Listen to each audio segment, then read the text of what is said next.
Mucha gente ha oído hablar del caso que inspiró el exorcismo de Emily Rose, pero ¿sabían que mucho antes de eso ocurrió una historia de exorcismo quizás hasta más pesada y que dio mucho de qué hablar? Hoy, vamos a desenterrar los archivos de Anna Eklund. Su historia sucedió muchos años antes que la de Anneliese Michel y es de esas que nos dejan pensando por días. Prepárense, porque el relato es fuerte. Bienvenidos a El Archivero. Aquí nos encanta contar esos casos que desafían la lógica y ponen los pelos de punta. Si a ti también te gustan, ya sabes, suscríbete al canal, haz clic en la campanita para no perderte nada, deja ese like para echarnos una mano y cuéntanos en los comentarios, ¿qué otro caso escalofriante quieres ver por aquí? Bueno, vamos a hablar de Anna Eklund. Primero, ese nombre ni siquiera era el suyo real, fue una forma que encontraron en la época para proteger su identidad.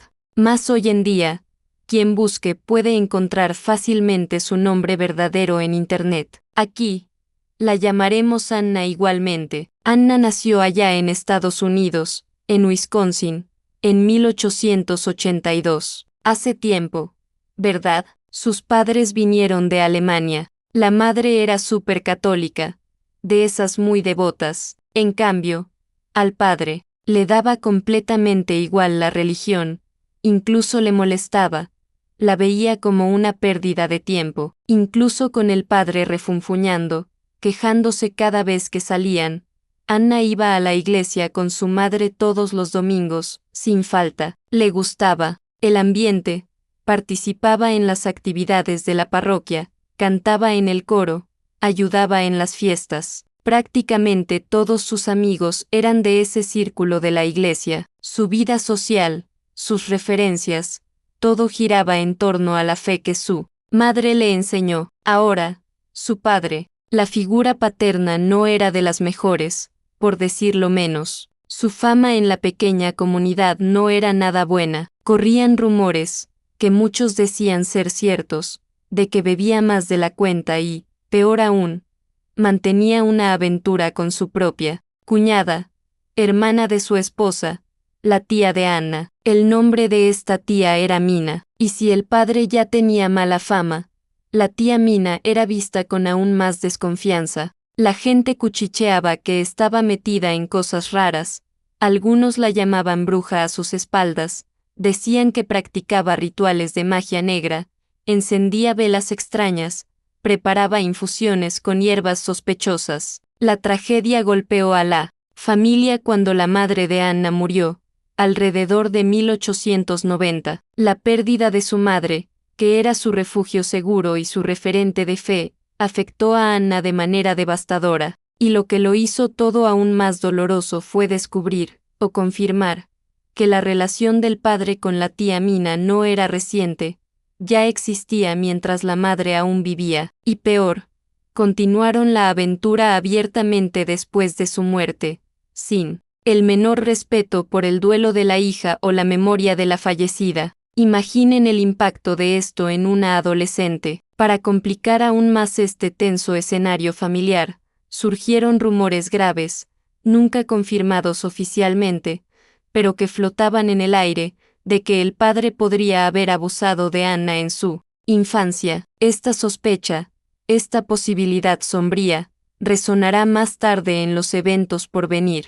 Además, se sabía que él se burlaba públicamente de la fe de su esposa e hija, ridiculizaba a los sacerdotes, llamaba a la iglesia casa de hipócritas. Dicen incluso que, en su lecho de muerte, años después, se habría negado a recibir la extremaunción y habría proferido maldiciones contra el sacerdote que intentó ayudarlo. Pero, a pesar de crecer en este ambiente cargado, con un padre hostil a su fe y una tía con fama de bruja, la Anna adolescente era descrita por quienes la conocían fuera de casa como todo lo contrario, una joven de buen corazón, simpática con todos, de risa fácil, siempre dispuesta a ayudar. Tenía bastantes amigos, era muy querida en la comunidad de la iglesia. Parecía llevar la vida con ligereza y alegría, hasta cumplir los fatídicos 14 años. Fue entonces cuando algo cambió, algo siniestro comenzó a infiltrarse en su vida.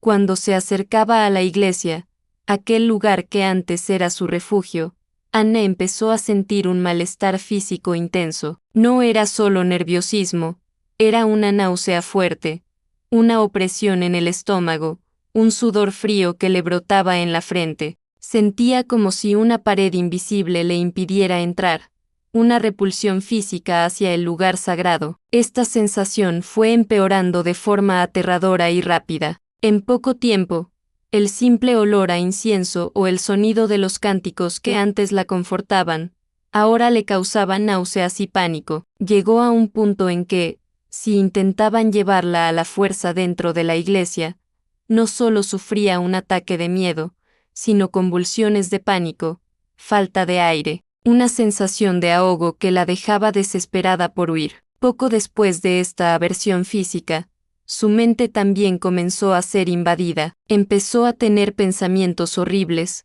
extremadamente violentos, que la dejaban impactada consigo misma. Eran imágenes e ideas dirigidas principalmente contra el sacerdote de la parroquia, detallando de formas gráficas cómo le gustaría atacarlo, profanar el altar, destruir los símbolos religiosos. Expresaba en voz alta, a veces, el deseo de romper las pilas de agua bendita, de rasgar las Biblias. Aun con este comportamiento cada vez más extraño y hostil a la fe, la familia, sin entender lo que sucedía y quizás viéndolo como una rebeldía extrema, todavía la obligaba a asistir a las misas dominicales, y era durante la misa cuando ocurrían las escenas más embarazosas y perturbadoras. En el momento de la comunión, al acercarse para recibir la hostia consagrada, era un tormento. Tan pronto como la hostia tocaba su lengua, sufría vómitos violentos e incontrolables, allí mismo, frente a todos los fieles. Imaginen el shock, la vergüenza para la familia, la confusión en la mente de la gente. La niña dulce y piadosa que todos conocían se estaba transformando en alguien que actuaba de forma repulsiva y agresiva dentro del propio templo. Ante esta situación insostenible, la gente de la iglesia y su propia familia comenzaron a sospechar que Anna padecía alguna enfermedad desconocida. Como medida paliativa, decidieron permitirle permanecer un tiempo alejada de la iglesia, más recluida en casa. La idea era que, lejos del aparente desencadenante, mejoraría, solo que el efecto fue el contrario. Lejos de sus amigos, de las actividades que daban sentido a su rutina, del ambiente que, a pesar de todo, era su único vínculo social, Anna se sumió en una profunda soledad y en una depresión que la consumía día tras día. Y fue en este periodo de aislamiento y tristeza cuando otra perturbación se manifestó de forma intensa, pensamientos e impulsos sexuales abrumadores. Para una joven de aquella época, criada bajo una moral estricta y con poquísima información sobre sexualidad, esto era extremadamente confuso, aterrador y vergonzoso. No entendía el origen de estos deseos, sentía que no tenía el menor control sobre ellos, y esto generaba una frustración inmensa, una sensación de estar siendo invadida por algo sucio y prohibido. Toda esta angustia interna, la depresión, la confusión mental, la frustración sexual terminaba explotando de maneras violentas. Anna comenzó a tener ataques de furia completamente desproporcionados. De la nada, empezaba a insultar a las personas a su alrededor con palabras soeces que ni siquiera parecían suyas, gritaba de forma ensordecedora, rompía platos, muebles, cualquier objeto que estuviera a su alcance. Era un comportamiento aterrador, y la gente, con miedo, empezó a evitarla. Su aislamiento solo aumentaba. El detalle más extraño y que confundía a todos era la amnesia posterior a la crisis. Después de que pasaba el arrebato, cuando finalmente se calmaba, Anna no recordaba absolutamente nada de lo que había hecho. Despertaba en medio del desorden, veía los destrozos, a la gente asustada o dolida, y preguntaba ingenuamente, ¿qué pasó? ¿Por qué me miran así? Pero, claro, casi nadie creía en esta pérdida de memoria. La mayoría pensaba que era puro teatro, una excusa barata para no asumir la responsabilidad de sus terribles actos. Como los ataques de furia y el comportamiento extraño no disminuían, sino que parecían empeorar, su padre la madre ya había fallecido hacía algunos años. Finallí decidió que era hora de buscar ayuda médica seria. Él todavía albergaba la esperanza de que quizás todo aquello fuera una reacción tardía y muy distorsionada al duelo por la pérdida de su madre. Llevaron a Anna a diversos médicos, incluso a los primeros especialistas en enfermedades nerviosas de la época, los psiquiatras. Consulta tras consulta, examen tras examen los que existían en aquel tiempo. El resultado era siempre el mismo, nada malo físicamente, nada que explicara aquel comportamiento. Los médicos la consideraban esencialmente normal, quizás un poco histérica, término común en la época para mujeres con problemas emocionales no comprendidos. Un gran problema para el diagnóstico era que Anna, tal vez por sentir el ambiente clínico, o por alguna otra razón, nunca manifestaba sus crisis violentas ni hablaba en lenguas extrañas durante las consultas. Los doctores solo tenían el relato asustado de la familia, que ellos quizás interpretaran como exageración, y es crucial recordar el contexto. Estamos hablando de principios del siglo XX, alrededor de 1908. El conocimiento sobre salud mental era extremadamente limitado. Condiciones que hoy son diagnosticables y tratables, como el trastorno bipolar, la esquizofrenia, los trastornos disociativos, o incluso la epilepsia del lóbulo temporal que puede causar alteraciones de comportamiento, eran prácticamente desconocidas o mal comprendidas. La frontera entre lo médico, lo psicológico y lo espiritual era mucho más difusa. Mientras la medicina no ofrecía respuestas, en casa, el terror solo aumentaba. La familia comenzó a presenciar un fenómeno aún más aterrador. Anna, durante sus trances o incluso en momentos de aparente calma, empezaba a hablar fluidamente en latín. No eran palabras sueltas, eran frases complejas, dichas con una entonación y, a veces, una voz que no parecía la suya. El latín, la lengua de la Iglesia, que ella nunca había estudiado ni tenido la oportunidad de aprender. El miedo y la tensión en la casa se volvieron palpables. Cada crujido de la madera, cada sombra en el rabillo del ojo, parecía un presagio de algo peor. Fue en este clima de desesperación e impotencia que la tía Mina, aquella figura controvertida, del lío con el padre y con fama de involucrarse con lo oculto, intervino con su explicación. Con la autoridad de quien supuestamente entendía de otros mundos, declaró: Anna no estaba enferma, estaba sufriendo la influencia directa de fuerzas demoníacas, estaba poseída. Es impresionante notar cómo, ante la ausencia de explicaciones racionales y frente al miedo a lo inexplicable, la conclusión sobrenatural ganaba fuerza rápidamente en aquella época. Con este diagnóstico sobrenatural en mano, la familia, ahora convencida de que enfrentaba un mal espiritual, hizo lo que parecía lógico: buscó la ayuda de la Iglesia Católica. Fueron dirigidos a un sacerdote específico,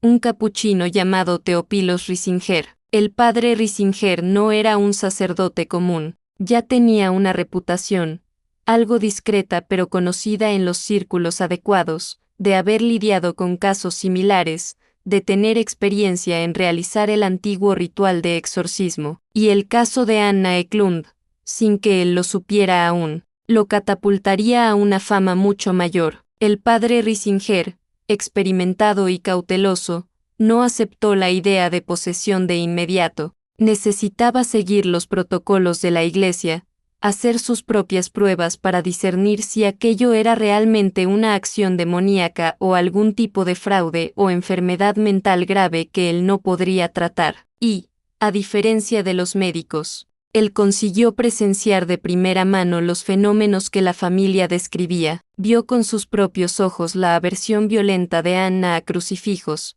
agua bendita y reliquias sagradas. La escuchó hablar, no solo latín, sino también otras lenguas que ella comprobadamente no conocía, como hebreo antiguo, italiano y polaco, muchas veces respondiendo a preguntas hechas en esas lenguas. El sacerdote también observó reacciones intrigantes. Anna reaccionaba con furia y dolor a oraciones específicas del ritual en latín, pero, curiosamente, en otros momentos, conseguía mantener una conversación básica en ese mismo idioma, como si la entidad dentro de ella también lo comprendiera. La reacción al agua bendita era particularmente notable, no solo la evitaba, sino que parecía sentir dolor físico al contacto, gritando y retorciéndose. Para eliminar la posibilidad de sugestión o fingimiento, el padre Risinger realizó una prueba clásica, tomó un frasco con agua común,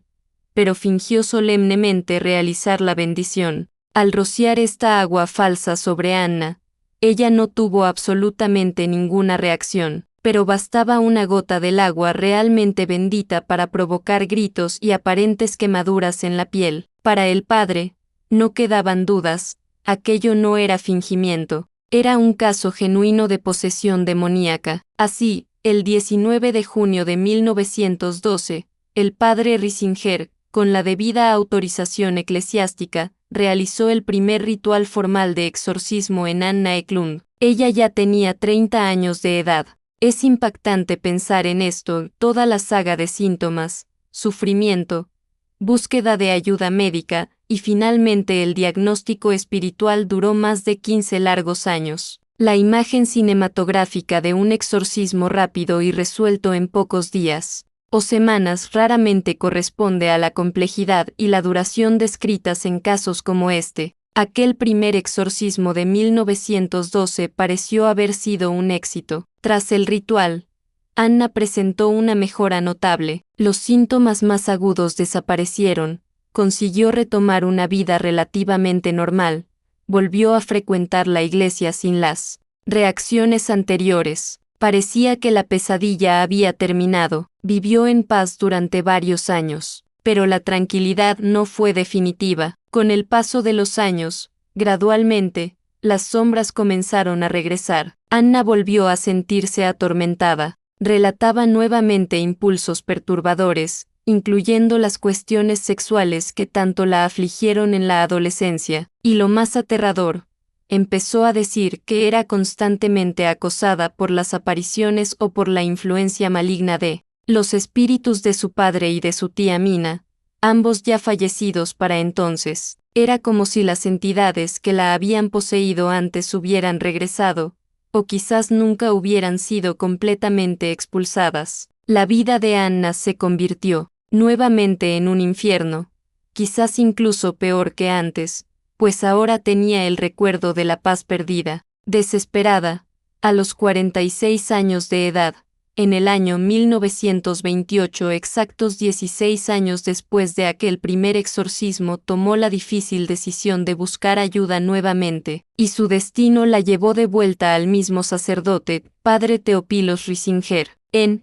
aquel momento, en 1928, el padre Risinger ya no era solo un sacerdote con alguna experiencia, había realizado, según sus registros, al menos otros 19 exorcismos desde el caso de Anna, y se había convertido en una verdadera autoridad en el tema dentro de la iglesia, aunque todavía actuaba con discreción. Al recibir a Anna nuevamente, se preocupó profundamente y, en cierto modo, sintió temor.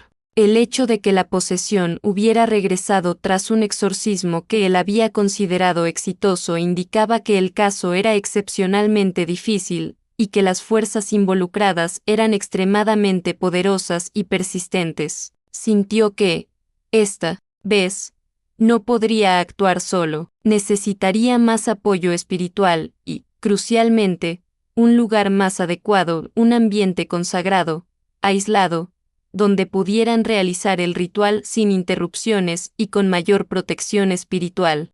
Sabía que el proceso sería largo, arduo y potencialmente peligroso. La providencia, o coincidencia, lo ayudó. En aquella época, Risinger estaba visitando a un viejo amigo y colega de sacerdocio, el padre Joseph Steiger. El padre Steiger era el párroco de la parroquia de San José, ubicada en Earling, Iowa, una zona rural y relativamente aislada. Risinger vio allí la oportunidad perfecta, explicó la situación a Steiger y le pidió permiso para llevar a Anna a la parroquia y conducir el exorcismo allí, contando con la ayuda del amigo y la estructura del lugar. El lugar parecía ideal por varias razones. Anexo a la parroquia había un convento de monjas franciscanas, lo que significaba la presencia constante de oraciones y un refuerzo espiritual importante. La región estaba poco habitada, lo que garantizaría la privacidad de Anna y evitaría el sensacionalismo o la interferencia de curiosos. Además,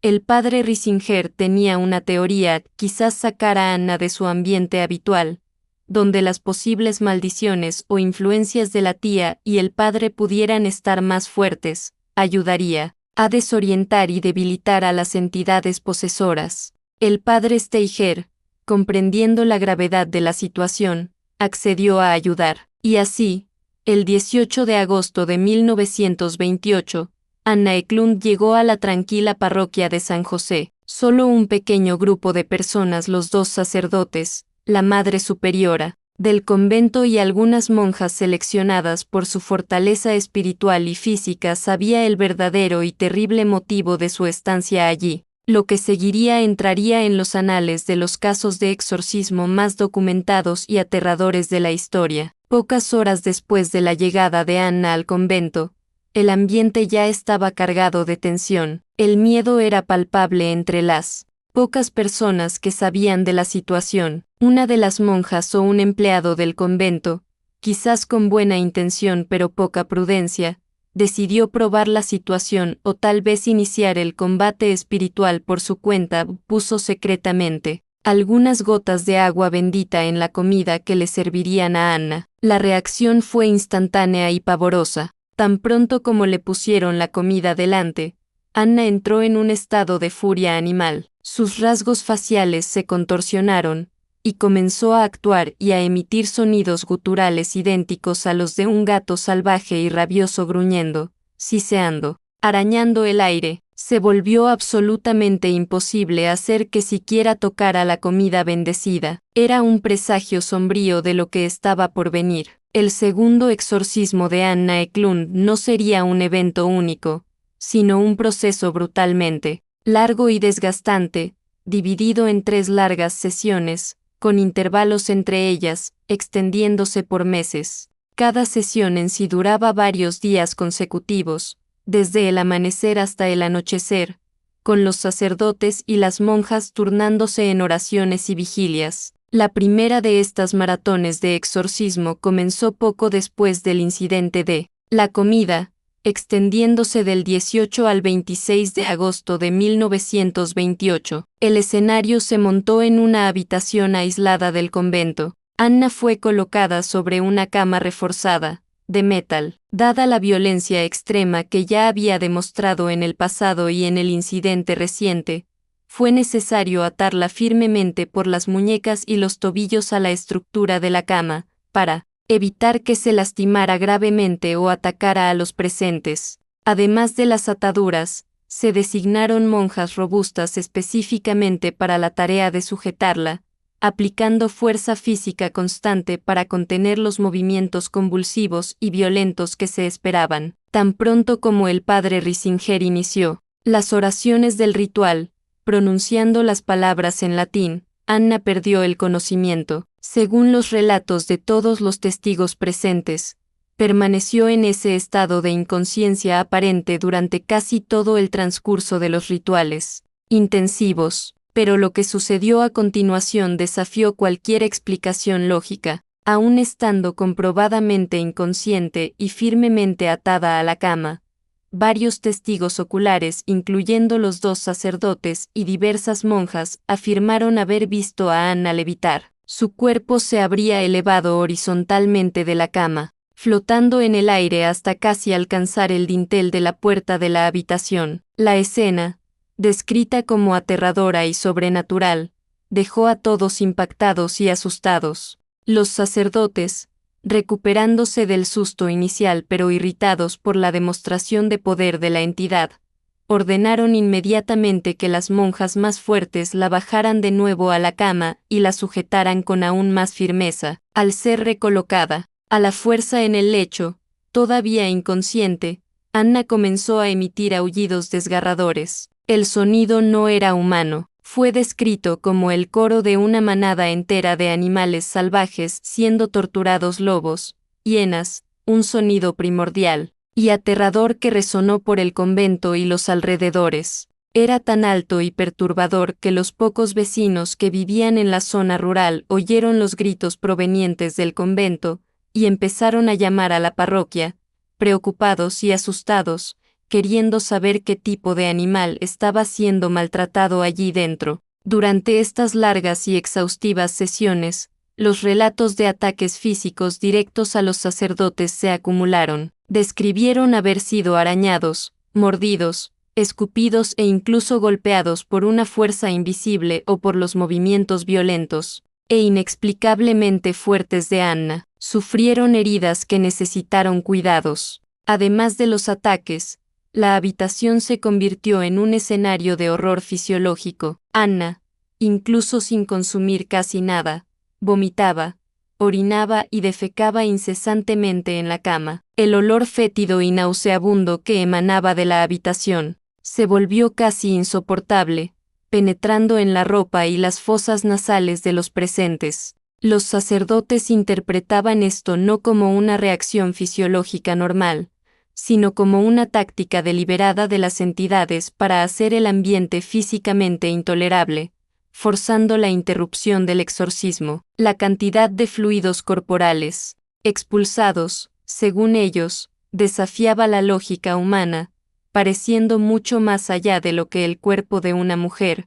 especialmente debilitada, podría producir. Las monjas tenían la ardua y desagradable tarea de limpiar todo constantemente, mientras intentaban mantener el enfoque en las oraciones. Siguiendo el protocolo del ritual, los sacerdotes intentaron establecer un diálogo con las entidades que se manifestaban a través de Anna, buscando identificarlas y ordenarles en nombre de Dios. Cuando el padre Risinger preguntó cuántos demonios habitaban aquel cuerpo, la respuesta, en una voz gutural y múltiple, fue muchos. Somos una legión. Cuando preguntó quién era el líder entre ellos, la respuesta arrogante llegó, Belcebú. En otro momento, el sacerdote cuestionó directamente si el espíritu del padre de Anna estaba entre ellos, participando en la posesión. La voz respondió, con escarnio: ¡qué pregunta tonta! Ese desgraciado nunca ha estado con nosotros aquí. Ya fue condenado y está donde merece. En otros momentos de diálogo,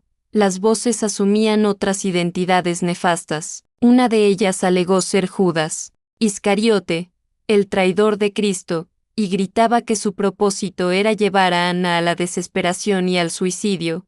Debe tomar la cuerda. Es nuestra. Debe ir al infierno con nosotros. Luego, de forma contradictoria a la afirmación anterior, una voz siniestra se identificó como el propio padre de Anna. Esta voz hizo una confesión impactante, alegando que él sí había intentado abusar sexualmente de su hija cuando era joven, pero que ella había resistido valientemente conectando directamente con aquella sospecha que flotaba sobre la familia. Los sacerdotes dudaron. ¿Sería una confesión real del espíritu atormentado del padre, o una mentira cruel más de la entidad para sembrar discordia, culpa y confusión, manchando aún más la memoria del padre y atormentando a Anna? Investigaciones posteriores y conversaciones con la propia Anna en momentos de lucidez no pudieron confirmar el abuso, solo recuerdos de agresiones verbales y del desprecio del padre por su fe. Otra voz prominente que se manifestó fue la de la tía Mina. Esta entidad se jactaba de sus hazañas malignas en vida, confesando haber asesinado a 3 niños a través de sus hechizos, algo que nunca fue investigado o confirmado en la época, haber practicado extensivamente la magia negra y la hechicería. A estas voces eran igualmente aterrorizantes y parecían salidas directamente de una película de terror. El rostro de Anna se contorsionaba en muecas inhumanas, la mandíbula se dislocaba de formas anatómicamente imposibles, su cuerpo se arqueaba y se retorcía en la cama con una fuerza descomunal, incluso bajo las ataduras y el peso de las monjas. Relataron que su cuello giraba en ángulos que deberían romperlo. Sus labios y ojos se hinchaban de forma grotesca y repentina, volviéndose tan túrgidos y rojos que parecían a punto de estallar. Su abdomen se ponía increíblemente rígido, duro como una piedra al tacto, como si estuviera repleto de algo sólido, y la reacción al agua bendita continuaba extrema, bastaba una gota rociada sobre ella para provocar gritos agudos de dolor y la aparición de marcas rojas en la piel, como si fueran quemaduras. Los días se arrastraban en aquella atmósfera de terror y agotamiento espiritual y físico. El exorcismo parecía un punto muerto, una batalla de voluntades sin fin aparente, y el padre Steiger, el anfitrión reacio de aquel espectáculo macabro, comenzó a sentir el peso de su decisión. El miedo, la perturbación constante de los aullidos y gritos, el olor insoportable que impregnaba la parroquia, todo eso comenzó a minar su fe y su cordura. Se arrepentía profundamente de haber permitido que aquello sucediera allí. Su tormento personal se intensificó cuando, según su propio relato, durante una de las sesiones más violentas, una de las voces demoníacas se dirigió directamente a él.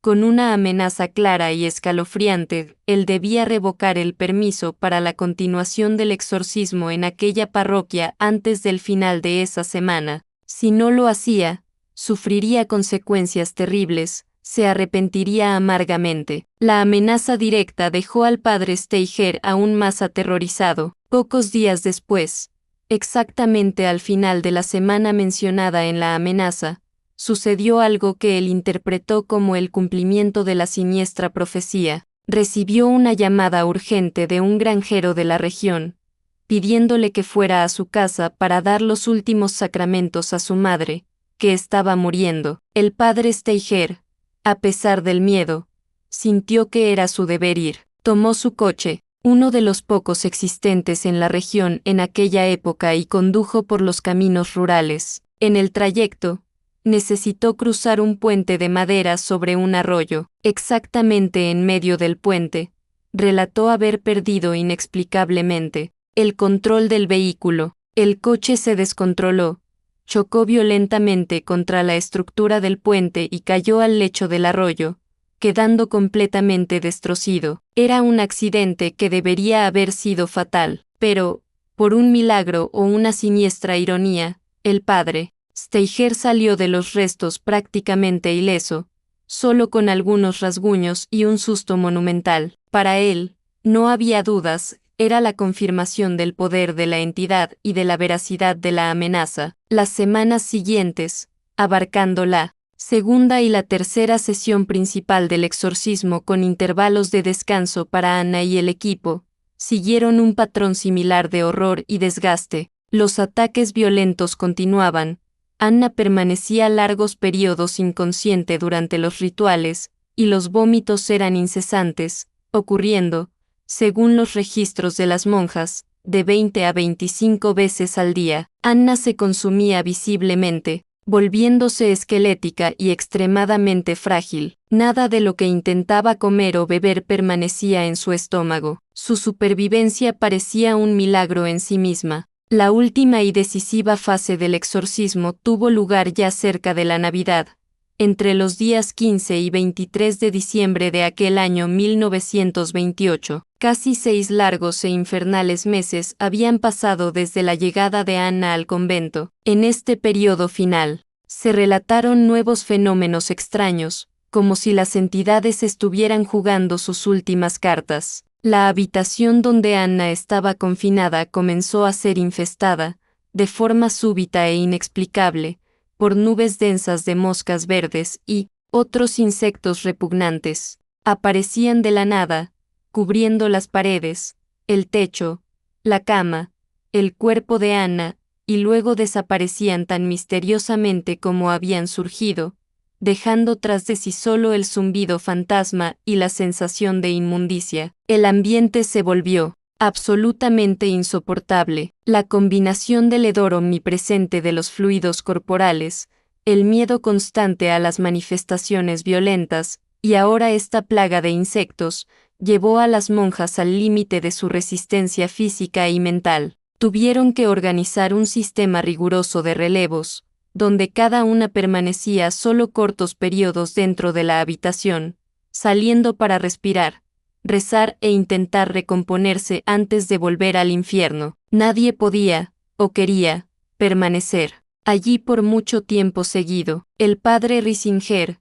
sin embargo, demostraba una resistencia y una fe inquebrantables. Era él quien pasaba la mayor parte del tiempo al lado de Anna liderando las oraciones, confrontando a las entidades, sin mostrar miedo, incluso ante las amenazas y ataques. Comenzó a percibir que, a pesar de la intensidad de las manifestaciones, algo estaba cambiando. Sentía que, con la persistencia de las oraciones, los rituales y la fe del pequeño equipo, las entidades parecían estar perdiendo fuerza, su poder sobre Anna y sobre el ambiente disminuyendo gradualmente. Era una batalla de desgaste espiritual, y sentía que estaban empezando a ganar. Y entonces, el 23 de diciembre de 1928, llegó el clímax inesperado. Tras una sesión particularmente intensa, un silencio repentino cayó sobre la habitación. Según todos los relatos de los testigos presentes,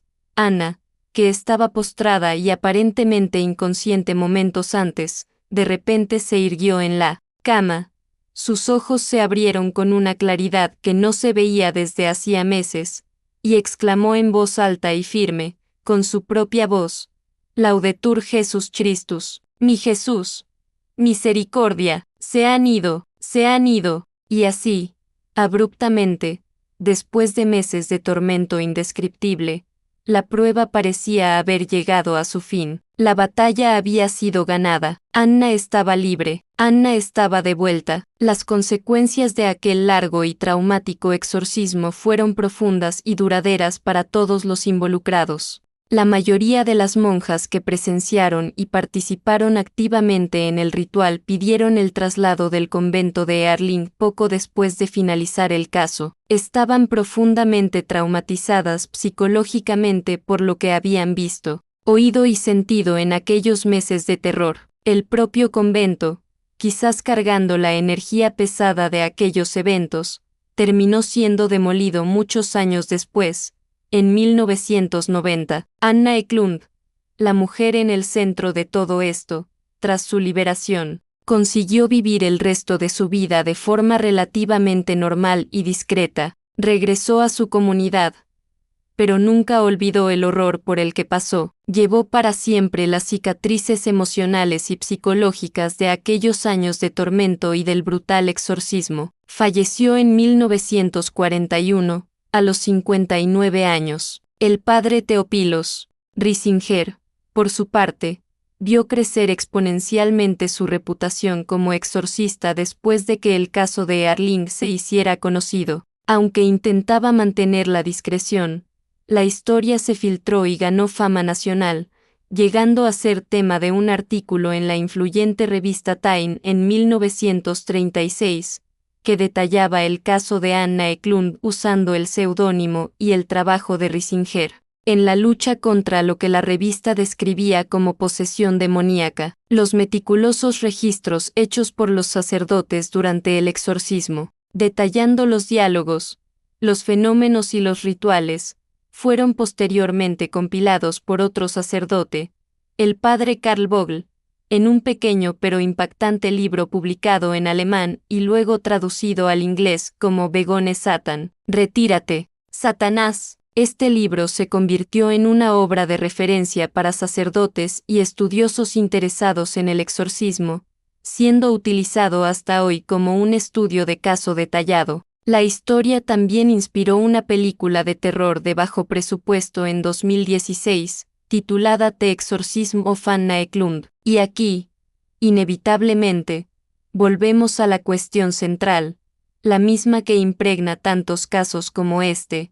¿Estaba Anna Eklund realmente poseída por una legión de demonios, como creyeron los sacerdotes y los testigos? ¿O fue víctima de una combinación trágica de enfermedades mentales severas, traumas familiares profundos y un contexto histórico y cultural que no tenía herramientas para diagnosticar o tratar tales condiciones, recurriendo entonces a la explicación sobrenatural? No hay una respuesta fácil o definitiva. Tenemos, por un lado, los testimonios impresionantes y consistentes de las personas que estuvieron allí. Una de las empleadas laicas del convento, que ayudó a las monjas y estuvo presente durante todo el período, dio una declaración años más tarde, reafirmando su convicción: puedo decir con toda certeza que todos los hechos mencionados en el libro Begone Satan son verdad. Incluso, algunas de las escenas reales fueron mucho más aterradoras que las descritas allí.